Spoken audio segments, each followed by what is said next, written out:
Welcome to As I Live and Grieve, a podcast that tells the truth about how hard this is. We're glad you joined us today. We know how hard it is to lose someone you love and how well-intentioned friends and family try so hard to comfort us. We created this podcast to provide you with comfort, knowledge, and support. We are grief advocates, not professionals, not licensed therapists. We are you. Hi, everyone. Welcome back again to another episode of As I Live and Grieve. We keep ticking off the episodes, don't we, every week, and y'all keep coming back and listening, and I treasure that a whole lot. I really do. I value each of you deep in my heart and cannot express to you how you also help me. I realize you may be signing on, listening to the podcast, looking for some help, some inspiration, some support yourself, but you're also helping me because I know you're there listening, and that has helped me heal and makes my journey through grief much, much easier. So thank you for that. I'm muted if you want to watch the show.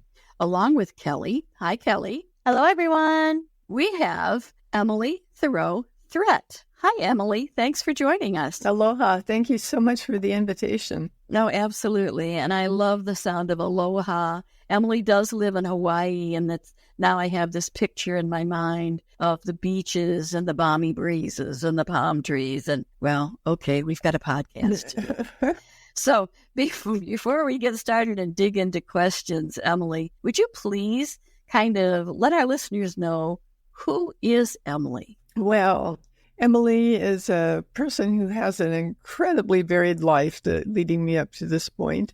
And two, I think, of the most interesting things were the two husbands that I had and the relationships that I had with them. They were both wonderful people and as opposite as they possibly could be. I was married to Jacques Thoreau, and yes, his father was French. His mother was from Sicily. So he had wonderful cooking in that family. And Jacques was a bioethicist at the college. And he was in kind of on the beginning of doing things with hospice care for people, and it hadn't really talked about that much before. So he took a sabbatical over to England and worked with Dame Cecily Saunders and really had a wonderful opportunity to bring home the story of hospice, and they ultimately created a hospice in our community. Nice. And he was doing a lot of that kind of work. He facilitated a grief and bereavement group once a week with a marriage, family, child counselor who was a friend, and because there was nothing in town at that time for that kind of bereavement or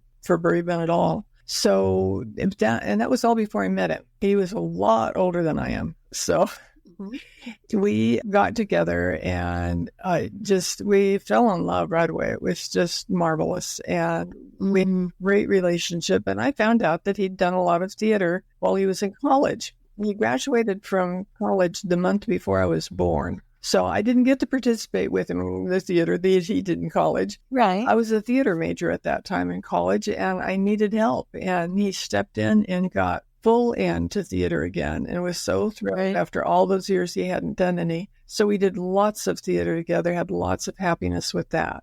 Nice. At that time, I was a writing teacher at the university. I taught there for the most of my career. And I'd written a couple of college textbooks. And when my husband, Jacques, got very ill, I knew I wanted to stay home with him. And by that time, I owned a theater and school of arts and cafe and catering business and lots of all in the same old building. It was wonderful. We really he enjoyed performing there a lot. But he got to the point where he couldn't, and I couldn't really leave him. So I was able to donate the whole thing to our nonprofit organization and got lots of information learning about doing things with nonprofits.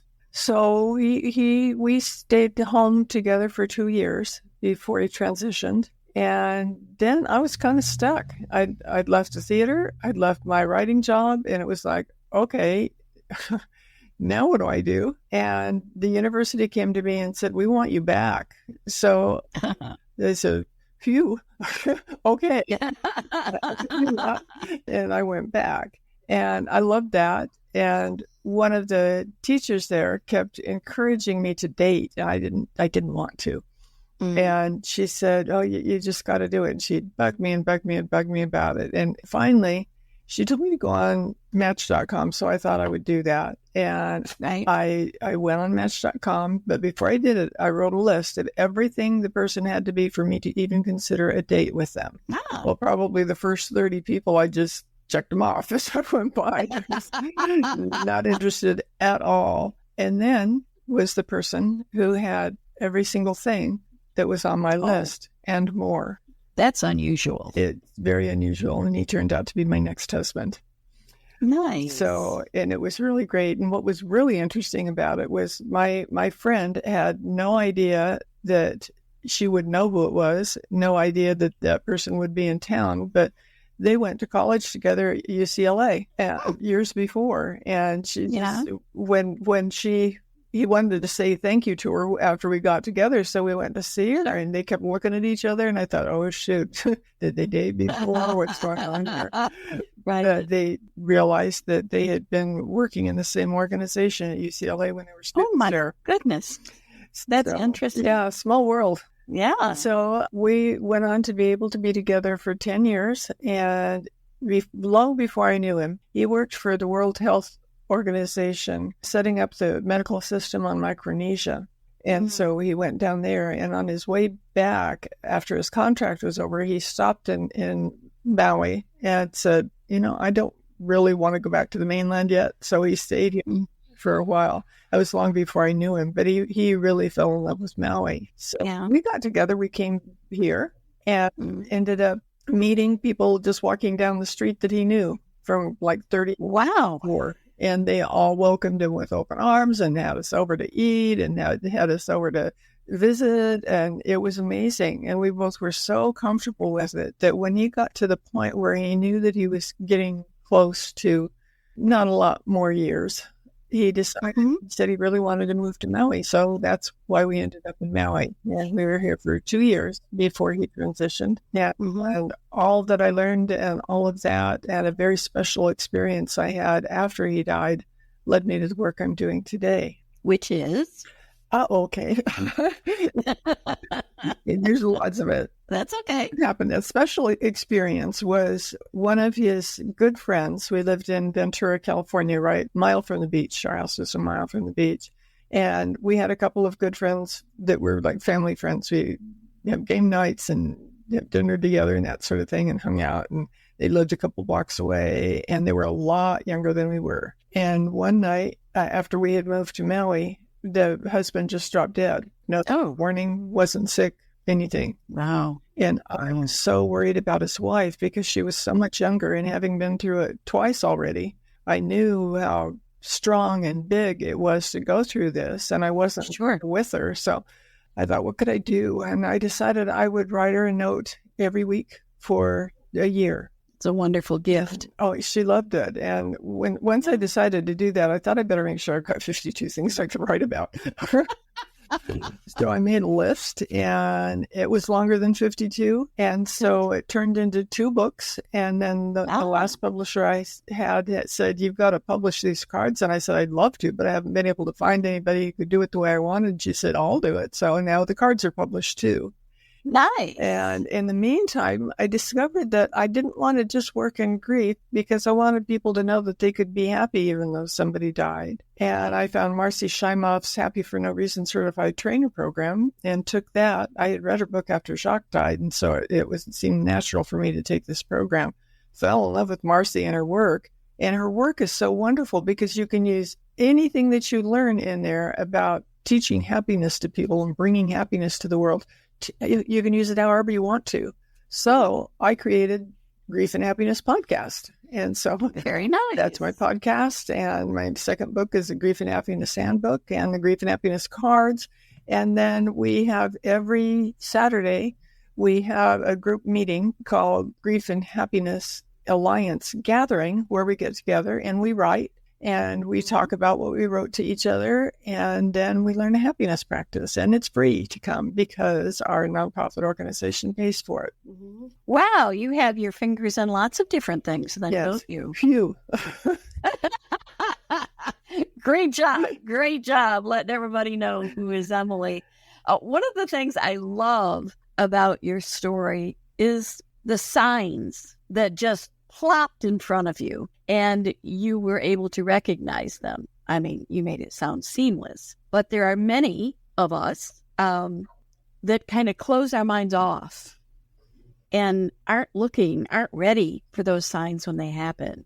So I love that in your story, that it was just, oh, yeah, okay, all right, good. I need to know what I'm doing. I'm happy to go back to the university. And I just love that part of the story. But one of the questions that jumped to my mind, you've lost 2 husbands. So that's 2 similar situations. Person that you thought you were going to spend the rest of your life with, suddenly gone. Was the grief experience the same each time? No, not at all.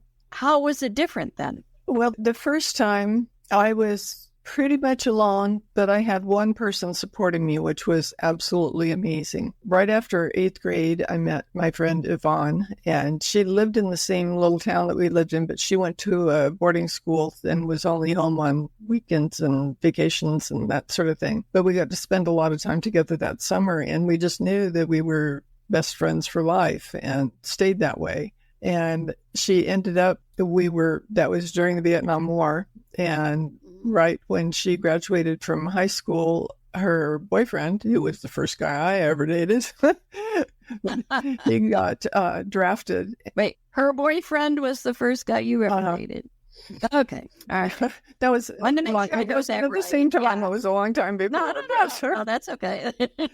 But he ended up getting drafted, and he was a photographer, and so they put him as a photographer in the military, which meant that he was on the front line taking pictures of things nobody ever wanted to see. Yes. And he came back different. I'm sure. But before he went, when he got drafted, they decided they would get married, because that's what we did back then during Vietnam if your boyfriend got drafted. And her mother kicked her out of the house because she thought that was wrong for her to throw her life away and everything. Yeah. So she went over to my house. I was away at college, and she went to my house and asked my parents if she could stay in my room. And they said, absolutely, because every time she'd come visit my house with me, there's my house. She just loved to clean. And she wanted to know how much she needed to pay. And they said nothing, because they was going to have that house clean the whole time. Sure. So, and her mom, we always said her mom liked me best and my mom liked her best because I loved to cook. And her mother was a fabulous cook and taught me everything I knew about cooking. And Yvonne wasn't interested in cooking. Anyway, with that Vietnam marriage, after he got home, they had a couple of babies and they thought things were okay. But then he started having flashbacks and getting sicker and sicker and sicker and it started getting physical. And one night she really feared for her life and the life of her children. She was in the kitchen and she reached behind her and picked up a cast iron skillet and hit him over the head with it. And knocked him out. So she packed everything up, put it in the car, called the police and said, he's here. He probably needs an ambulance. And I did do it, but it was because he was trying to kill us. And bye. Right. And he's all yours. And she left, but I didn't know where she was either. And she was gone for years. Oh, my goodness. She was a brilliant person with internet and technology. We didn't even know what internet was back then, but she worked in Silicon Valley. She knew all the guys and called them by their first names, and you'd recognize. And she isolated herself up in Alaska for her safety.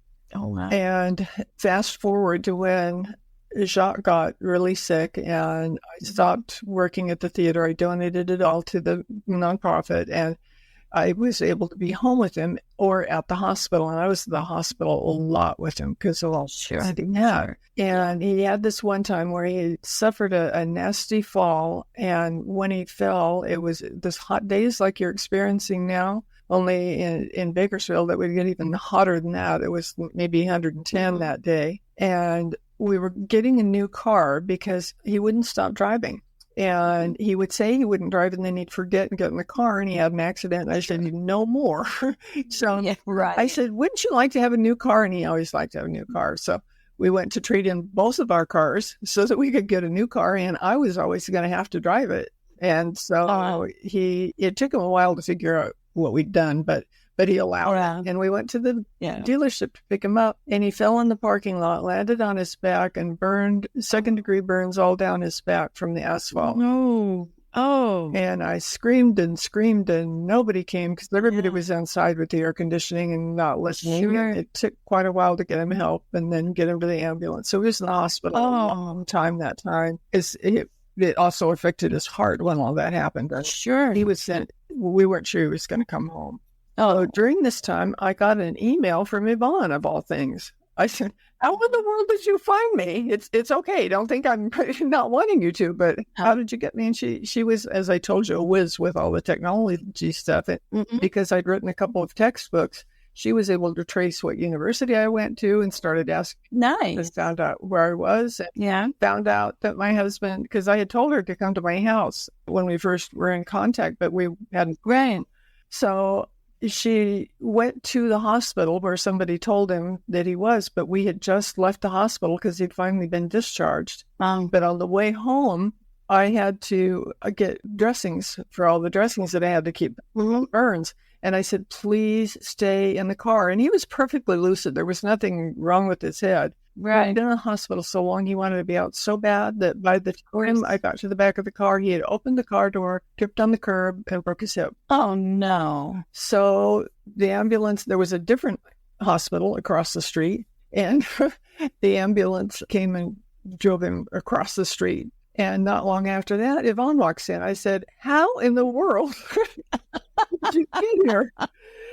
And she said, well, I went to the other hospital because I was able to figure out that that's where you were. And the people there were all students of Jacques. And they said, oh, Professor Thiroux, he had this terrible thing happen and he's in this other hospital. Well, with HIPAA nowadays, you're not supposed to say anything like that. That's right. But they knew how bad she wanted to see him. And I'm so glad that they told her where he was. And she ended up staying with me for 6 months because she had brought her daughter down to the graduate program at Cal Berkeley, and she wanted to be someplace where she wasn't too far. She didn't want to be a last hour away from her while she was there for just a year. Sure. So I said, stay with me. I'm here by myself. After the hospital, he ended up going to rehab because of the broken hip and everything.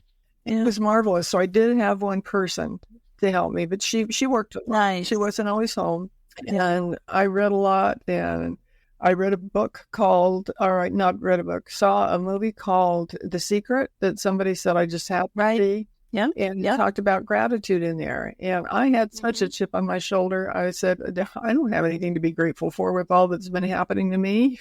And after the movie was over, I thought, well, it's not going to hurt to try to write a little list. And I got hooked on writing gratitude lists, and that's what changed my life. Helped me through everything. Doing all the things that I've created came from that habit and journaling. Yeah. Doing that all the time. You just very efficiently answered my next question, was that for all the traumatic episodes you experienced with your spouses, how can you say you found joy or joy can accompany grief? Kelly, did you have a question? No, I was just centering myself or trying to. Oh, okay. All right. Not a problem. But how is it then that you can attach gratitude and joy to grief? Well, what I discovered, and I was kind of surprised by it, that I was happy when I was doing all this stuff. So I really looked at that to figure out how I could possibly be happy through all of that. And I realized, like with the gratitude, I had so many lists. I started off with a little journal that I would leave at home, which didn't work because I always wanted to write something in it when I wasn't home. So I was writing things on the back of receipts in my purse and wherever I could find a scrap of paper, and had piles of gratitude all over the place. And I'd laugh at that because it's like, this is really silly to have all this shit all over the place. But it also made me smile. And so I ended up committing to journaling every day and including that happiness in my journal every day, and including one thing that brought me joy the day before in my journal every day. And I still do that every single day. I do a lot of other stuff in my journal, but those are the essentials. And that's like my rock. When I do those things, I don't really get grumpy or sideways or something about something, I just say, look at all I've got. Look at the beautiful place I live. I get to have my son live with me, which I'm thrilled about. People love to come visit me And it's all the work that I hate to call it work, all that I've been doing with the Grief and Happiness Alliance and all that goes along with that just brings me so much joy that I'm smiling all the time, and I'm not a smiler. When I first got together with Ron, he kept saying, you really need to smile more. And I go, oh yeah, forget that. But I learned how, and I love to smile now, and it feels really good now. Yeah. And it's because I have learned that I can focus on the positive, that I can be happy, and that it feels really good when I do, and it's worth it. Mm-hmm. So let me clarify for the listeners, and then I want to tell a story that you and I experienced when we first connected, and we were doing an episode for your podcast just, a week and a half ago about that. In your grief, either time, did you ever say to yourself, what can I do to be happy? I need to be happy. Did you ever have that focus? Not really, because it just happened. Yeah, I was... Both times, it was I'm doing the best that I can to get from day to day, and I'll continue to do the best I can. And that was about as hard as I could focus on anything, because it was tough. Yeah. And then just kind of at the moment when it was kind of provoking your thoughts about gratitude and everything, and you started thinking more about it, you realized, wow, I am happy. Yeah. Does that kind of sum it up? Yeah, it does. And it was a shock. It really was a shock. And that kind of was my experience as well. So listeners, here's the story. When I was talking with Emily about a week and a half ago or so, and we were taping an episode for her podcast, we were talking back and forth, and she said, as we went to close, I've never been as happy as I am right now. Words, something like that. I'm happier now than I ever have been. How many times, listeners, have I made that exact statement? And it blew my mind that here was someone else who'd had a very, very similar parallel experience, different situation, different husbands, different causes of death, et cetera, et cetera, et cetera. Just all of a sudden, at a point in my journey in grieving, I realized that things had kind of moved around enough. I had redefined myself. I had found myself. I was doing things in my life that gave me value. And all of a sudden, I realized that I was happier. And today, I am happier today than I ever have been in all of my life. So it was just amazing to me that Emily voiced those words, and we share that experience. So you have taken your belief and your conviction that joy and happiness have a place with grief. They have a home. They can all reside together. And you have done many, many things with them. And now you mentioned cards. You mentioned your books and everything. I want to know more about these cards. Are they like flashcards? It's sort of. They're kind of like tarot cards, not tarot cards, oracle cards. I think. Okay. All right. Sort of a thing. They're in a box, and there's 52 of them, and they're kind of heavy. They're not loose like your shuffle cards. Okay. And all right. I'm in love with the cards here. Do you have a routine that you do or suggest? Anything you want to with them. There are 52 of them, so if you choose, you could take out a card a day and read it and concentrate on whatever it was that it said. Or you can pick out a few. I know some people that like them so much that they get their friends together and they do a card reading where they go through and pick out like 3 cards and talk to them about how that relates to them. And I think that's really fun. Or if you're by yourself and you just feel like you need some comfort, you can just pull out a card. And each card has essentially the same design on the front. I know your readers can't see this, but for you, I can, and I can tell the listeners that it's beautiful. I mean, it's beautiful. There's a message in the middle of each of them. I use plumerias, Hawaiian card on everything. Then on the other side of the card, there's a picture pretty that I took someplace on Maui with my phone.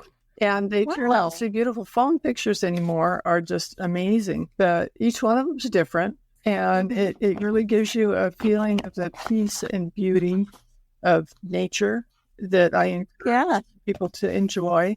So they're all different colors, all different Oh, those flowers. are beautiful. They're Beautiful. really, really amazing. I really love the pictures. I think I just found the next gift for myself. Yeah. It is a set of cards. That would make a great weekly calendar, too. Yeah, it would. It really would. It makes a great really bereavement gift, a really great gift. That's what absolutely. most people have been buying Absolutely. for. And when our listeners are hearing this, it's going to be just a little bit before Christmas. Still time for shopping. So very quickly, tell our listeners the name of the cards and where they can get them. The cards are the grief and happiness cards, and you can get them on Amazon. Okay. And you can also get my 2 books on Amazon, The Grief and Happiness Handbook and Loving and Living Your Way Through Grief. All of those are available on Amazon, and we would love for you to get them. Wonderful. And now that I've done that, I've kind of jumped ahead because our time is winding down. And I usually, with our guests, will turn the microphone over to them. So this seems like the perfect time to do that, Emily. So continue on about your books, your cards, and anything else you might have going on. And it's your turn to speak directly to our listeners without me interrupting with comments and questions. Thank you. The floor is yours. Thanks for your opportunity here. The first big thing I would like to offer you, and it's free, it's on every Sunday, we get together and do a Zoom meeting where people come together and write together. Then we talk about what we wrote and we learn a happiness practice, and we call it the Grief and Happiness Gathering. And you can make a reservation for that on griefandhappiness.com. I generally facilitate it every week. Some weeks I have other trained facilitators do it, but I really like to do it, so I'm there most of the time. And that's a wonderful thing to help any kind of grief. And we have people literally from all over the world. And speaking of all over the world, I also co-facilitate a summit called From Mourning to Light. And it starts at the end of October and into the beginning of November, has 20 different speakers about grief and all different kinds of things, and it's free. And you go to frommourningtolight.com and you can sign up for it there. And our Grief and Happiness Alliance Foundation sponsors that also. And we always love people to come and help us on the foundation. If you're looking for some way to spend your time that would really serve people who are grieving, we would love to have you talk to us. So there's lots of ways to get involved, to read, to help yourself, to help others. Anything you want is right here. Oh, that sounds wonderful. I was scribbling. The listeners couldn't see what I was doing, but as you were talking, I was scribbling because I want to check out that event coming up at the end of October. That sounds fascinating. It's really good. This is their 5th year. I started in the 2nd year. I was invited to be a speaker, and then in the 4th year, I had kind of made friends with the person who did it. She's in Italy. And I contacted her about something, and I said, I can't wait for it this year. And she goes, well, I don't know if I'm going to do it. It's so much work to do myself. And that led to our partnership. And so we've been doing it together. So we did one as a guest. I've done one as a co-host, and this is my 2nd time as a co-host with them. Very nice. Very nice. I look forward to that. Well, Emily, I hate when time winds down. We always, this is the 2nd time, but we have great conversations, and we actually do have a lot of parallels in our lives, which makes it especially interesting. And you and I are going to collaborate together in the future and work on some things. And that sounds fascinating, and I look forward to all of that. So for today, listeners, I hope you will consider a number of things. I hope, first of all, that you'll consider going to Emily's website, and remember that contact information will be in the episode notes. So if you didn't get a chance to scribble it down like I did, and of course, probably 3 days from now, I won't be able to read my writing anyway, but it will be in the episode notes. So please go to her website, check it out. Consider also getting her books and or her cards. Think again that Christmas is coming, or perhaps birthdays, or just, it's nice to have a gift on hand. So when something happens, like a sudden loss, and you want to do something for someone, we always kind of stumble around not knowing what to do. But wouldn't it be nice to get maybe a deck of the cards, even if instead of giving them the entire deck, You maybe sent them one once a week. What a wonderful way to reach out. And I know I had a cousin, one of my husband's cousins, that for several months after he died, every week in my mailbox would be a card with just a little note, thinking of you today. Hope you're okay, Kathy. Let's get together sometime. Thinking of you. And it just really lifted my heart to know that somebody was still thinking of me, because you know how it goes. We think everybody forgets about us and forgets about what we went through. So again, time runs out, and I really hate it because I enjoy spending time with you. So I do hope that you will consider coming back again next time for our next episode. You know, we'll have another great guest, great conversation, and, we just keep on keeping on. So come back again, take care of yourselves, and talk to you next time as we all continue to live and grieve. Thank you so much for listening with us today. Do you have a topic that you'd like us to cover, or do you have a question from one of our episodes? Please email us at info@asilivengrieve.com and let us know. We hope you will find a moment to leave a review, send an email, and share with others. Join us next time as we continue to live and grieve together.